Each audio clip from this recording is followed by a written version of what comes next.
Welcome back. It is 1618. In the last one, we had our heir, William V, be born. Margaret became a toddler. Elias and Ismay are having kids as well.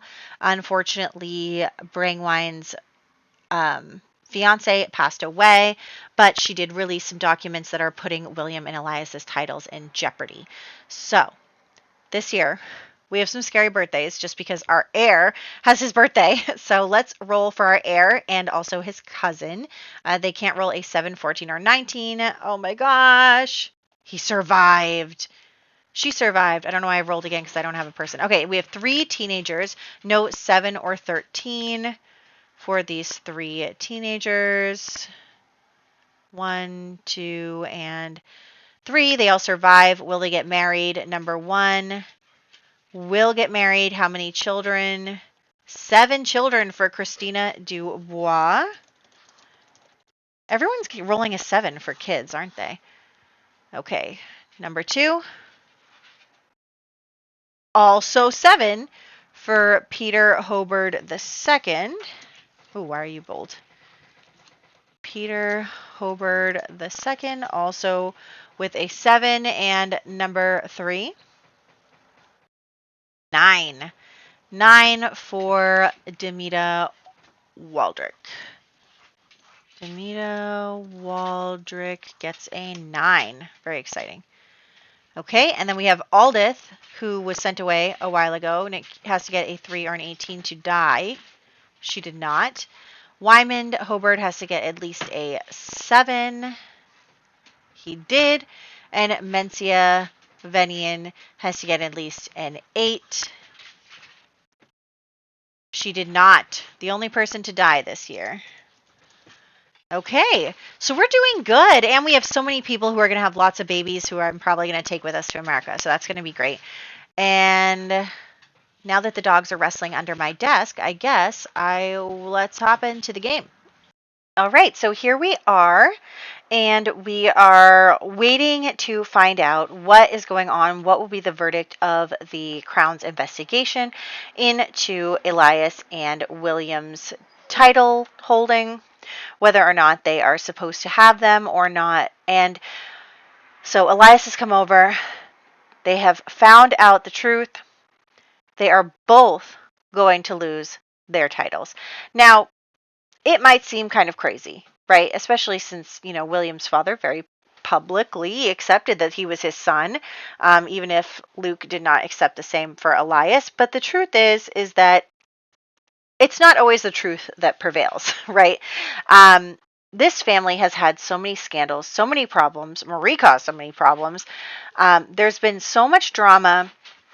And so when the Crown was investigating William and the likelihood that he is not of the De Mohun line, they were just like, you know what, these people are disasters. Like, they probably are not good representation of the Crown, of nobility, of the way that we want our country to be represented. And so I'm sure that changed their perception of whether or not William and Elias should keep their titles. So, of course, I'm also looking for a reason to get them out of the country. So, them losing everything would be a good reason. So, Elias and William are just talking about how they are going to lose everything, basically. They're going to lose their estates. They're going to lose their incomes. They're going to lose, all of the inheritance from their parents. And everything is going to be recollected by the Crown to be kind of dished out to a new title holder or whatever. So it is not good for them in this circumstance. So they are not looking forward to the issue regarding it. And of course, William then has to tell Isabella that they are going to lose everything. And she is devastated because, she has hang-ups about it, about losing things. That she lost her family. She lost, her situation with her mother and Marie and her father and just like everything that had happened. She lost so much. And so we are going to let her be mean, change from proper to mean, because she is losing it right now. She is so scared and nervous about what is going to happen. She is just like, how could this be happening to me? How could I be losing everything? she immediately kind of runs to her mother's house to confide in her mother about her problems and, ask for help and just be like, come back to her mom, because her mom always cared about her and always fought to protect her. And William seems kind of resigned to the fact that that is what's going on, but Isabella is not ready to throw in the towel just yet. She knows all of these people. She made all of these friends, and she, created all these relationships with people in society, and she's not going to have the benefits of being a duchess anymore. And so a lot of people aren't going to necessarily want to associate with her after her family's fall from grace. It's a big scandal. And so she's complaining to her mom, and her mom is like, it's going to be okay. Like, we can take care of you. Sophronia did a really good job of positioning herself, not necessarily a position of power, but a position in which she can make sure that she is set for life and she can make sure that her daughter is taken care of. So she is in a good position to make sure that Isabella is okay, and Isabella is gonna be okay. So she's like, you can move back in with me. She's like, Elias can move in here as well. Like, she does not have any ill will against Elias. She knows that he's been really good to Isabella, and so she's just like, you can come back here. And Isabella's like, I don't want that though. I want to be part of society. I want to be, a duchess. I want to be this. I want to be that. Like, why is my life falling apart? And Sophronia is like, it's not falling apart, because Sophronia knows what it's like to lose your status. I mean, her husband divorced her and remarried. So she knows what it was like to kind of lose everything and become a social outcast. So she is very much trying to help her daughter understand that that doesn't mean that your life is over. Hughie is also trying to, help make her feel better. Hughie is like the only father figure she really remembers that well, considering Luke's untimely death. But basically, she is like, your life is not over. It's going to be okay. The people who are your friends are still going to be your friends. It's all going to be okay. So Isabella then goes out to a ladies' meeting that already was like in the works before she found out she was losing her title. So she, was like, you know what, I'm just going to go. These people are my friends. We've been friends for some time. Like, Constance and I are really close. She's going to be like, it's going to be okay. Like, this doesn't mean that my life is over.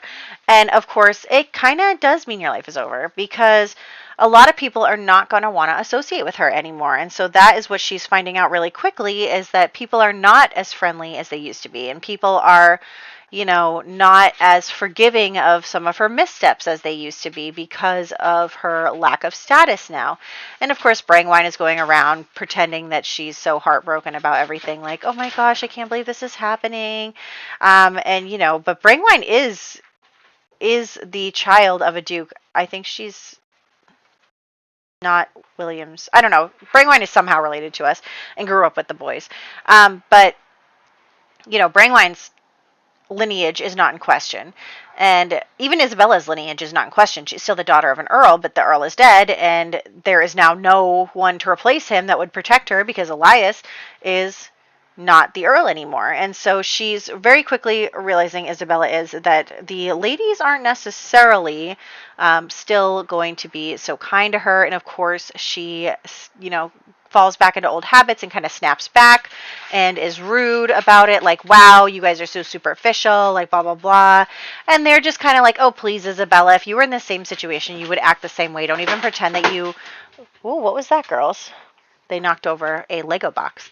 But yes, so they're like, oh, come on, like, you're the same as us, Isabella. Like, you wouldn't be so kind to someone who lost everything. And Isabella's like, oh, and, it's probably true. Sorry, Isabella.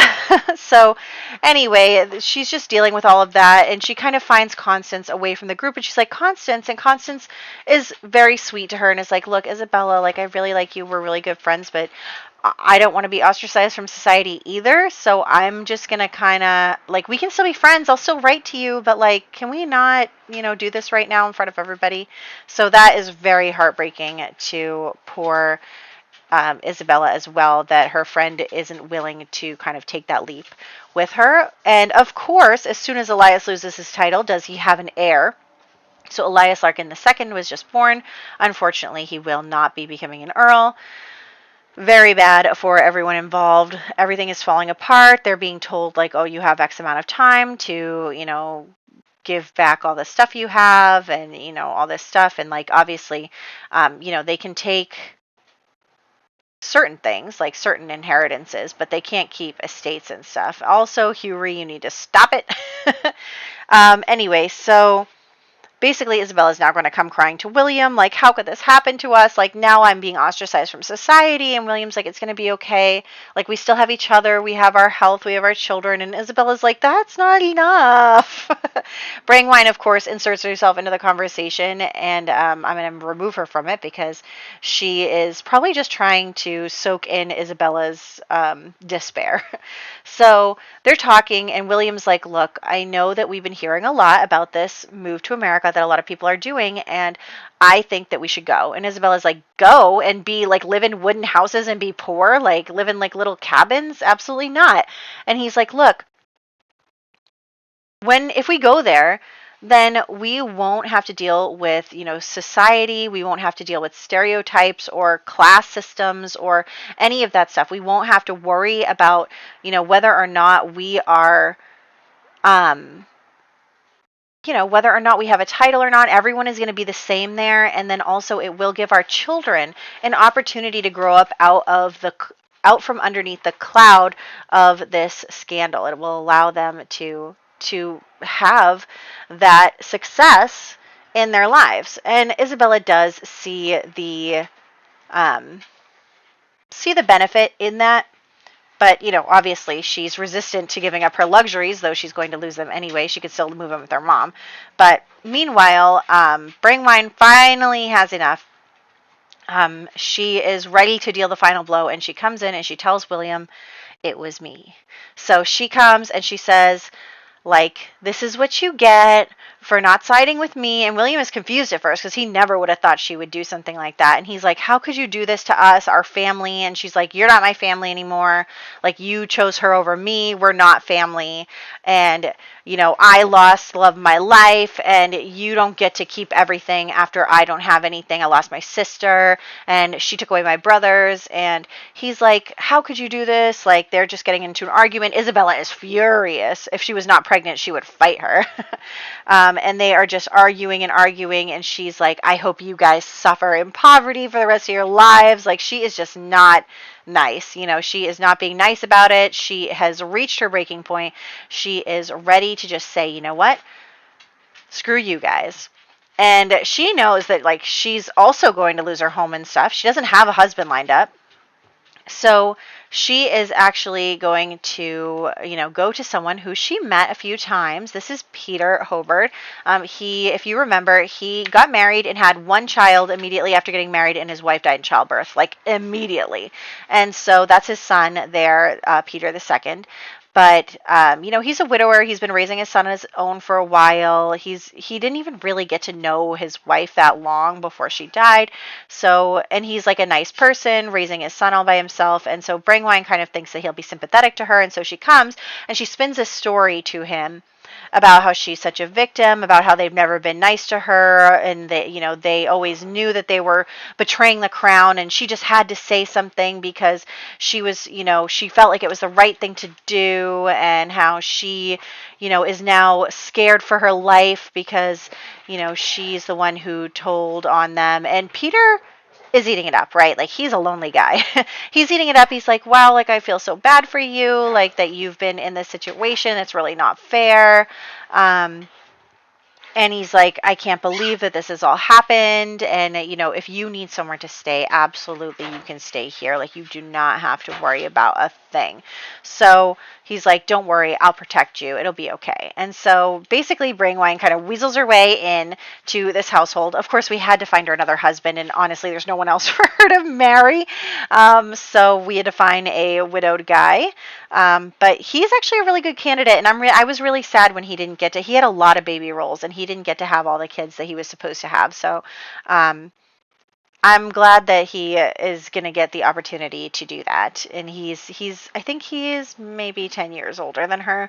But he had his son like right at 20 when he aged up.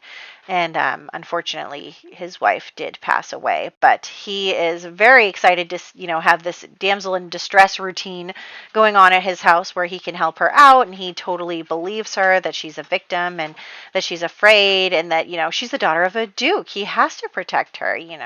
So he's definitely falling for all of her stuff, all of her lies. So that's unfortunate for him, but fortunate for her. We do have a lot of baby rules left, so that is going to be in their future. But she's going to stay there for now. We're going to move her. She even has a crush on him, so there you go.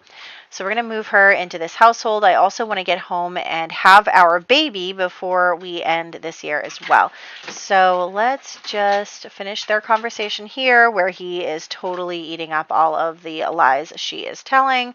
And she's doing a really good job of getting everyone on her side because, she's the one who did the right thing by the king and blah, blah, blah. So here we are back home. I'm just waiting for Isabella to have the third baby that we're going to have. So here is that. And also it is William's birthday to become a toddler. So we're going to age him up as well while we're waiting for that baby to be born. Brangwine is going to get all our stuff together, unbeknownst to everyone else. Of course, everyone is furious with her, and William just cannot believe it. He honestly cannot believe that she has done this to them, that she would go so far as to ruin not just his life, but their family line. Like the De Mohun line of dukes is dying with him because of her. Like it's their whole family's reputation and honor and all of that stuff. So it's very difficult for him to understand because he has been raised his whole life to be the Duke and to, serve in that capacity. And of course, that is not something that is going to be happening from now on. So while we're still waiting for the baby to be born, we're going to go around and do some other birthday roles. So let me just say to you guys really quick, we have William de Mohun V becoming a toddler. We have Emily Larkin becoming a toddler. You can see we came here to bake her a little cake so that she could age up. And then we have Christina Dubois becoming a teenager. Peter Hobard II, that's actually the Peter that we just met, son becoming a teenager. So I guess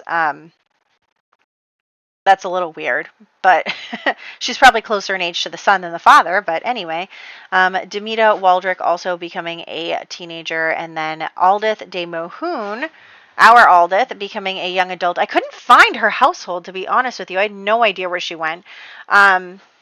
She just disappeared off of my page there. But we have Aldith, and we have Mencia Venian passing away, and then Elias Larkin II was born and became an infant. So those are the birthdays. Yeah, I'm looking for Aldith, and I just can't find her. So we're gonna go through our known people MCCC settings in order to figure that out. So let's just get her really quick. And as you know, she was sent away to a convent for punishment for her actions. So that is why I'm gonna give her a nice nun's outfit so that she is going to look the part. So then we're going to replace this stuff and we're going to have our baby any second now. This baby is going to be born. I wanted to make sure we were around for it. The dogs are rolling around by my feet. If you hear that, look at how pretty this little girl is. Oh my gosh. I love that hairstyle. Anyway, so we're just waiting and we're waiting and we're waiting, but the baby is going to be born. So we are going to have our third baby, and the baby is none other than not showing up still. Okay, well, I'm just going to say it. The baby is a girl. She was born. Unfortunately, though, she did not pass her rolls. So our baby, that is our first baby that did not survive. Our little girl, she did not live through being born, unfortunately. But we still have Isabella, and, they can still get pregnant in the future. But yeah, it's very sad that we did lose the baby. So that is her, our little girl. She rolled a 5. You can't get a 5, 10, 15, or 20. So unfortunately, she did not survive. But, we still have options. We still have 2 kids. We can still make it. We have a couple more years of of trying to have babies. We have two more years before we run out of time and we have to do that coin flip. So I hope you guys are excited. Next year, last year of the decade before we go to America. So exciting. I hope you're excited too, and I'll catch you in the next one.